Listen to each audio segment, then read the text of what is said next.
Through the process, I will wait. Hi, this is Minister Jabez, and you're tuned into the Servant David Show for the best in your devotion, games, comedy, and health awareness. It's the Servant David Show. The Israelites were at Rephidim.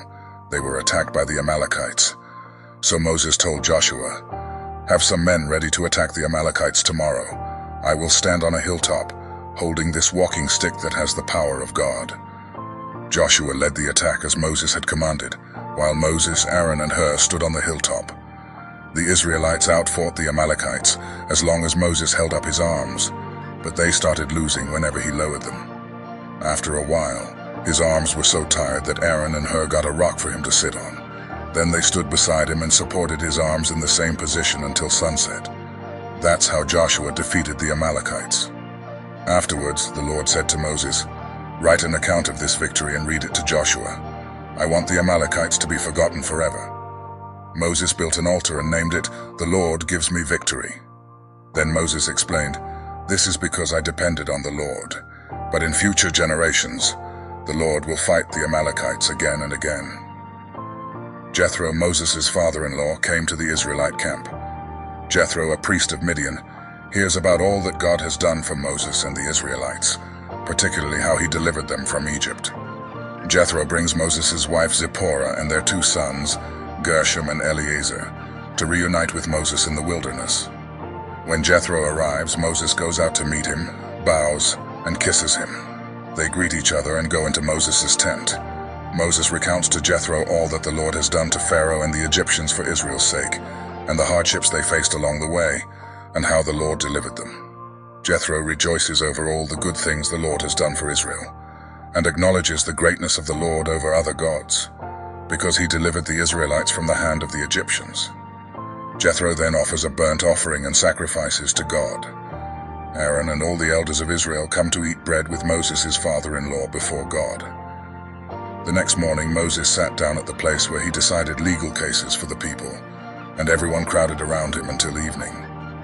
Jethro saw how much Moses had to do for the people, and he asked, "Why are you the only judge? Why do you let these people crowd around you from morning till evening?" Moses answered, "Because they come here to find out what God wants them to do. They bring their complaints to me, and I make decisions on the basis of God's laws." Jethro replied, "That isn't the best way to do it. You and the people who come to you will soon be worn out. The job is too much for one person. You can't do it alone. God will help you if you follow my advice. You should be the one to speak to God for the people, and you should teach them God's laws and show them what they must do to live right. You will need to appoint some competent leaders who respect God and are trustworthy and honest. Then put them over groups of 10, 50, 100, and 1,000. These judges can handle the ordinary cases and bring the more difficult ones to you. Having them to share the load will make your work easier. This is the way God wants it done. You won't be under nearly as much stress, and everyone else will return home feeling satisfied." Moses followed Jethro's advice. He chose some competent leaders from every tribe in Israel and put them over groups of 10, 50, 100, and 1,000. They served as judges, deciding the easy cases themselves, but bringing the more difficult ones to Moses. After Moses and his father-in-law Jethro had said goodbye to each other, Jethro returned home.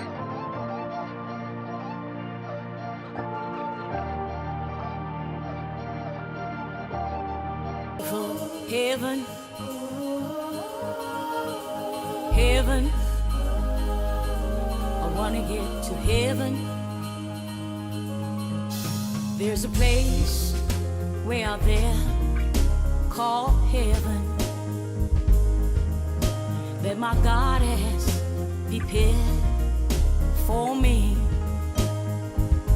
A beautiful place way out there called heaven. And my God said I can live rent-free. Do you know what it takes to get to that place? How I would feel when I see my God say yes. I would run